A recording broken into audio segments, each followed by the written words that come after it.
Hi hello welcome to post 360. నేను మీ మురళీ రప్పల్. మళ్ళీ elections లో జరిగినటువంటి దారుణాన్ని ప్రజల ముందుకు తీసుకొస్తూ ఉన్నారు చాలా మంది ప్రముఖులు. గతంలో 2024లో జరిగినటువంటి ఆ దారుణాన్ని మీకు కూడా చెప్పాలన్నదే మా ఉద్దేశం.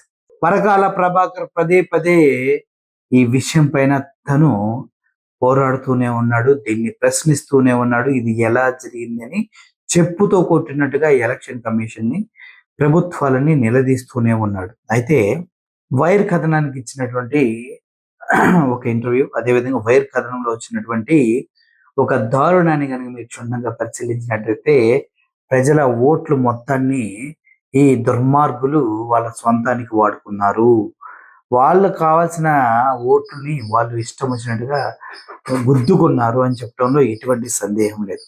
అయితే ఎలక్షన్ ప్రక్రియ మీరు చూసినట్లయితే ప్రతి బూత్ లో కేవలం ప్రతిరోజు పోలయ్యే ఓట్లు నాకు తెలిసి కేవలం 250 నుంచి 350 మాత్రమే పోలవుతాయి. ఎగ్జాంపుల్, ప్రతి ఓటరు 2 నిమిషాల నుంచి 3 నిమిషాలు టైం తీసుకున్న గంటకు 30 మంది మాత్రమే ఓటు వేయగలుగుతారు.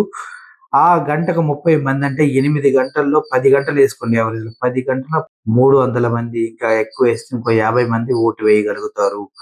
కానీ 2024 ఎలక్షన్లో జరిగినటువంటి దారుణాన్ని మేము ముందుకు తీసుకొస్తే మీ లెక్కలకి మీరే హవాకైపోతారు, బుర్ర బద్దలు కొట్టుకుంటారు. ఎందుకంటే ఇంత దారుణంగా జరిగిందా అనేది మీకు అర్థమైపోతుంది. మే 13న సాయంత్రం వరకు అయిన ఓట్లు మొత్తం కూడా 68.04% మాత్రమే. అంటే ఉదయం 5 దగ్గర నుంచి సాయంత్రం 5 వరకు 68.4% ఓట్లు మాత్రమే పోలయ్యాయి. 8ంటికి చూసుకున్నా కూడా 68.12% అంటే 4% కన్నా 1-2% అంటే మీకు అర్థమవుతుంది కదా. 8.8% మాత్రమే ఓట్లు పెరిగాయి ఆ 3 గంటల్లో కూడా, 5 నుంచి 8 వరకు. అయితే అనూహ్యంగా రాత్రి 11:45 నుంచి 12 గంటల లోపు, అంటే కేవలం 15 నిమిషాల్లో పెరిగిన ఓటు శాతం ఎంతంటే 8-9% ఓటు పెరిగింది. అంటే దగ్గర దగ్గర 17,19,482 ఓట్లు కాస్ట్ అయ్యాయి 135 నిమిషాలలో. 17,19,482 ఓట్లు 135 నిమిషాలు అంటే 2 గంటల 15 నిమిషాల్లో పోలయ్యాయి. ఎలా పోలయ్యాయి అంటే ఒక్కొక్క ఓటు బ్యాంక్ నుంచి కనీసం 400 ఓట్లు అనేవి పోలవడం జరిగింది. 400 ఓట్లు ఒక్క దాంట్లో పడాలంటే మనకి రోజు మొత్తం కూడా సరిపోదు. అటువంటిది కేవలం 135 నిమిషాలలో ఇన్ని ఓట్లు ఎలా పడ్డాయి, ఎలా ఎవరు వేశారు, ఈ విషయాన్ని పూర్తిగా మనం గమనించవలసిన అవసరం ఉంది. అంటే జగన్మోహన్ రెడ్డి గారికి పూర్తి స్థాయిలో అన్యాయం జరిగిందంటంలో ఎటువంటి సందేహం లేదు. ఎవరైతే ప్రజలు తన ఓటుని కాస్ట్ చేశారో, అది ఓటు వేశారో, వాళ్ళ ఓట్లు మొత్తం మునిగిపోయి కుప్పలో పడిన చెత్త కన్నా దరిద్రంగా తయారయ్యాయి. అంటే మీరు లైన్లో నిలబడి వేసిన ఓట్లన్నీ అమ్మా వీళ్ళు మేనేజ్ చేసి చెత్త కుండీలో వేసినంత పని చేశారు, దుర్మార్గపు రాజకీయాన్ని ముందుకు నడుపుతూ. అయితే ఇంత అనూహ్యంగా ఎలా పెరిగాయి అనేది ఎవరికి అర్థం కావట్లేదు. రాత్రి 11:45 నుంచి తెల్లవారుజామున 2 గంటల వరకు దగ్గర దగ్గర 135 నిమిషాలలో పడిన ఓట్లు 17,19,482 ఓట్లు. అంటే ఒక ఓటు వేయటానికి 16 సెకండ్లు పట్టింది. అంటే అక్కడ మనం ఎమ్మెల్యేకి వేస్తాం, ఎంపీకి వేస్తాం. అంటే అక్కడ మీకు మీ పేరు రాసుకొని మీ ఐడి కార్డు ప్రూఫ్ వెరిఫికేషన్ చేసి మీ చేతి పైన ఇది వేసి మీరు ఇటు వెళ్ళి లోపలికి వెళ్ళి ఓటు వేసి మళ్ళీ ఇంకొక ఎంపీకి ఓటు వేసి బయటకు రావడానికి మీరు పట్టిన టైము 16-17 సెకండ్స్. అంటే ఎంత దారుణంగా ప్రజల్ని అర్ధరాత్రి ఓటింగ్తో మోసం చేశారనేది అర్థమవుతుంది. దీన్నే దారుణాతి దారుణంగా ట్రోల్ చేస్తూ ఉన్నారు. దీనిపైన రోజు రోజుకి వివరణ కావాలని కోరుతూ ఉన్నారు. పరకాల ప్రభాకర్, అదేవిధంగా వైర్ కథనాలు దీన్ని పదే పదే ప్రజలకు జరిగిన అన్యాయంగా చూపిస్తూనే ఉన్నాయి. అయినా కూడా సిగ్గు లేకుండా, బుద్ధి లేకుండా, కనీసం జ్ఞానం లేకుండా వీళ్ళు దీన్ని ముందుకు తీసుకెళ్తున్నారు. ఇప్పుడు వైర్ కథనం చూసినట్లయితే వైర్ కథనము అందులో the Andhra Pradesh elections mandate is highly questionable. Andhra Pradesh లో జరిగిన ఎలక్షన్స్ అయితే ఏవైతే ఉన్నాయో పూర్తిగా ప్రశ్నించదగ్గ అవసరం ఎంతైనా ఉందంటూ వాళ్ళు చెప్పడం జరిగింది. On May 30th, 2024 at 5 PM as per the ECE of AP, voter turned was నేను చెప్పినట్టుగా 68.04. అదేవిధంగా May 13, 2024 8 PM అంటే 5 గంటల నుంచి 8 గంటలు 3 గంటల టైంలో పడిన ఓట్లు కూడా కేవలం 68.12 అంటే కేవలం 0.08% పెరిగిందంతే. ఆ తర్వాత అదే రోజు రాత్రి May 13th, 2024 11:45 నుంచి అదేవిధంగా పెరిగిన ఓట్లు ఎన్ని ఉన్నాయంటే 76.50%, ఆల్మోస్ట్ 10% ఓట్లు పెరిగాయి.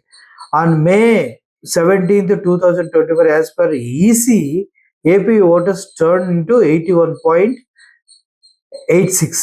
ఆ తర్వాత ఇక్కడ 76.50% పెరిగింది ఎలక్షన్ టైం అయిపోయే టైంకి. అంటే 2013 అర్ధరాత్రి 11:45 నుంచి 2 గంటల లోపు 17 లక్షల ఓట్లు పైన పోలయ్యాయి అని చెప్పిన తర్వాత కేవలం 2 గంటల్లో 17 లక్షల ఓట్లు పోలయ్యాయి, 17 లక్షల సమ్ చేంజ్ ఓట్లు పోలయ్యాయి అని చెప్పిన తర్వాత మళ్ళీ ఈసీ May 17th చెప్పిన ఓట్లు అంటే ఇంకో 5 రోజుల తర్వాత ఎలక్షన్ అయిపోయిన తర్వాత ఎన్ని ఓట్లు పోలయ్యాయో ఎలక్షన్ కమిషన్ చెప్తుంది కదా. ఆ ఓట్లు ఏంటంటే on May 17, 2024 as per the ECE of AP, voter turned into 81.86%. అంటే టోటల్గా 12 నుంచి 14% ఓట్లు ఎలా పెరిగాయి ఎలక్షన్స్ అయిపోయిన తర్వాత. ఎలక్షన్ రోజు వీళ్ళు చెప్పిందేమో 76.50 అని చెప్పారు. అదే ఈ 5 రోజుల తర్వాత వీళ్ళు చెప్పింది ఎంత 81.86. ఎలా పెరిగాయి అనేది ఎవరికి అర్థం కానటువంటి విషయం. 1.20% పెరిగాయి. అది 11:45 నుంచి అర్ధరాత్రి 2 గంటల వరకు జరిగిన దాంట్లో ఇంకొక 8% ఓట్లు పెరిగాయి. మొత్తం 12.54% ఓట్లు అనేవి తేడా రాయడం జరిగింది. అంటే 51,83,249 ఓట్లు ఎక్స్ట్రా ఎక్కడి నుంచి తీసుకొచ్చారా ఆంధ్రప్రదేశ్లో అంటూ ప్రతి ఒక్కరు గలమెత్తి అడుగుతున్నారు. నైట్కి ఎవడరా పోలింగ్కి వచ్చేదంటూ ట్రోలింగ్స్ కూడా జరుగుతున్నాయి. నిజంగా డే టైము 5 వరకు ఎవరైతే లైన్లో ఉంటారో వాళ్ళకి గేట్లు వేసి ఓట్లు వేయిస్తారన్న విషయం మనందరికీ తెలుసు. కానీ 5 తర్వాత గేట్లు వేసిన 8 వరకు కనీసం 0.08% ఓటింగ్ పోలైంది. మరి రాత్రి 11:45 ఎవడ్రా లైన్లో నిలబడ్డాడు ఎర్రి పప్పలా అని అడుగుతూ ఉన్నారు ప్రజలంతా కూడా. నిజంగా చెప్పాలంటే జగన్మోహన్ రెడ్డి వైఫల్యానికి కారణం చాలా ఉన్నప్పటికీ కూడా ఈ ఎలక్షన్ స్ట్రాటజీని ఆయన కనీసం కనిపెట్టలేకపోవడం కూడా చాలా పెద్ద తప్పిదంగానే ప్రతి ఒక్క వైసీపీ నాయకులు అనేవారు ఫీల్ అవుతూ ఉన్నారు. ఇంత దారుణంగా ఎలక్షన్ కమిషన్ అదేవిధంగా కూటమి ప్రభుత్వం బీజేపీ గవర్నమెంట్ కూటమిలో ఉండటం వల్ల దారుణాతి దారుణంగా గెలవడం కోసం ఈ రేంజ్ లో దగ్గర ఎన్ని ఓట్లు చెప్తుంది 51,83,249 ఓట్లు అనేవి ప్రజలు వెయ్యకుండా వాళ్ళు వేసుకున్న ఓటులు, వాళ్ళు చెప్పిన లెక్కలు.